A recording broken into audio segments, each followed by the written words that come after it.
يعني أحس نفسي أصغر واحدة من بيناتهم، مع إنه كلكم قياديين موجودين.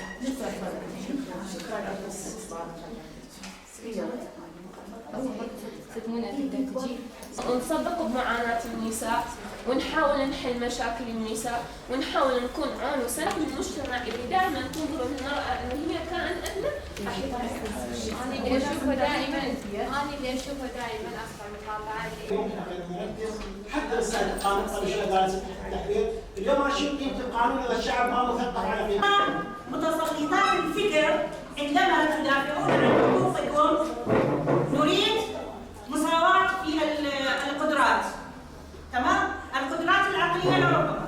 نحن عندما ندافع عن حقوق الفيمينيزم، هذا الفيمينيزم موضوع آخر وبحث آخر يحتاج إلى موضوع عميق.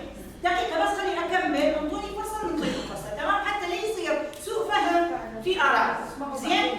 هذا الموضوع. احنا نترك بصمتنا، احنا نعافر، مو بالاكوان والصوت العالي، لا، بالاقناع، بالعقل، بالوعي. أنا أضمن حقوقي. أنا دراسات المدرسة ما قبلتني، رفضتني. أول مرة استعمل مصطلح النسوية في العالم العربي. ينظر إلى منه الكاتبة ماري وولستونكرافت إلى أن هي أول من أطلق مصطلح النسوية بكتابها دفاعاً عن حقوق المرأة اللي صدر عام 1792 اللي نادت به إلى شنو؟ إلى تعليم المرأة. تعرفون إنه في العصور القديمة كل عام وكل النساء بخير، سواء كانت ربات بيوت أو عاملات أو أي شيء. قدمت فد نبذة بسيطة عن النسوية وتاريخها، وبعدين افتتحنا باب النقاش. كانت طرحت بعض التساؤلات.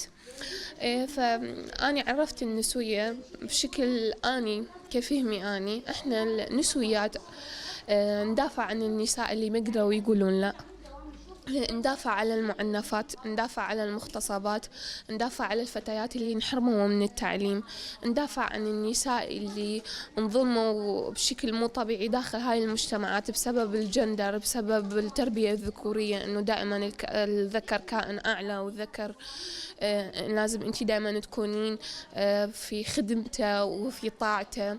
لكن بالاضافة اشرنا الى نقطة مهمة ومعينة، انه الفيمينست مو معناته اني الغي وجود الرجل بحياتي او اهمش وجود الرجل بحياتي، لا، اني احتاج الرجل بحياتي يفهمني ويفهم انه اني كائن مثلي مثله، من حقي ادرس، من حقي اشتغل، من حقي اسافر، من حقي اسوي اي شيء هو يسويه وبالحرية اللي هو يريده. لكن تعرف انه احنا مجتمعنا مجتمع شرقي ومجتمع عشائري ومجتمع ديني، لذلك يعني إذا ما قدرنا نحقق المساواة إن شاء الله نقدر نحقق العدالة بين الرجل والمرأة. جلسة حوارية مناقشة قضايا حقوق المرأة وقرار 1325 لأنه يؤمن حفظ أمن والسلام. وأنا حاليا اليوم جمعت كل النساء قيادات الموجودة بكركوك، ودائما من ضمن الأشخاص القياديين مناقشة حول قضايا المرأة وكيفية تمكين المرأة وتطويرها، وحول مواضيع قرار 1325 بما أنه هاي القرار كلش مهمة بالنسبة للمرأة اللي تضمن حقوقها وتفعيل دورها في المجتمع.